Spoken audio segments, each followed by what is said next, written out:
Samahan nyo kaming umakyat sa bundok ng Cervantes at pumunta sa kilalang campsite sa bayan na ito na may napakagandang view ng bundok. Hello guys! 3 AM pa lang ay nasa stopover na kami sa Bulacan at dito na nagkape si Boss Andy. Mabandang 2 AM ay umalis na kami ng Batangas kaya naman maaga din kaming naka-exit ng T-Plex. At para hindi na time consuming sa stopover, nagbaon na kami ng aming kakainin sa daan.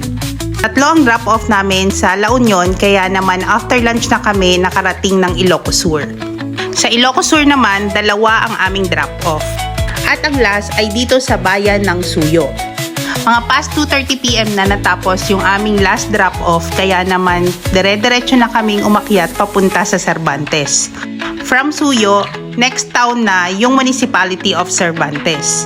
Mga 50 kilometers pa yung tatakbuhin namin pero aabutin din ng almost 3 hours kasi zigzag yung daan. Medyo challenging nga lang yung daan kasi nga zigzag, madaming paliko-liko pero busog na busog naman yung mga mata nyo sa magagandang view. Advantage lang din ni Boss Andy dahil may experience na siya na mag-drive nung umakyat kami ng Bontoc.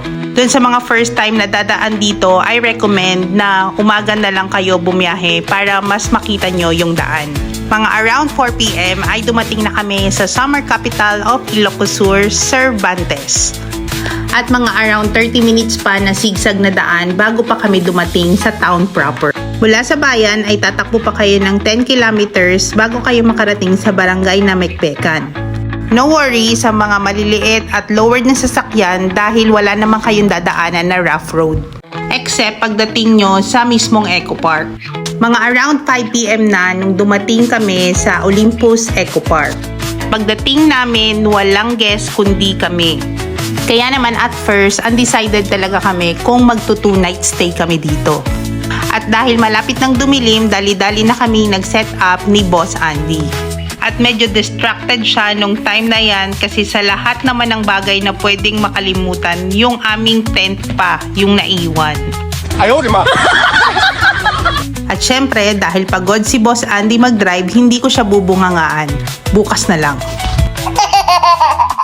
Buti na lang kanyo, si Boss yung dala naming sasakyan at pwede naman kaming maglatag sa loob. Pero anyway, plan talaga namin na sa loob kami ni Dos matutulog dahil kami lang yung guest sa campsite. At isa pa, nagda-drop talaga yung temperature during night kaya naman siguradong hindi namin kakayanin yung lamig. Pero syempre, mas maganda pa rin sana na dala yung tent for aesthetic purposes. Yun. Nagsalang na din ako ng kanin habang tinatapos namin ni Boss Andy yung pagsiset up. Naka-prepare na naman yung aming DIY sangyupsal kaya naman madali na namin itong na-ready.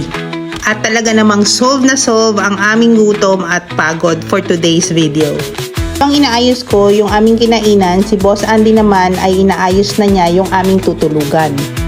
Napaka lifesaver talaga ng ganitong airbed kasi anywhere magiging komportable yung inyong tulog. No hassle na sa pagpapalobo at pagde-deflate dahil may sarili na siyang pump. After namin maglikpit at mag half bath ay tumambay muna kami sa labas para mag-bonfire. At yun lang po muna for today's video. Thank you for watching. Bye!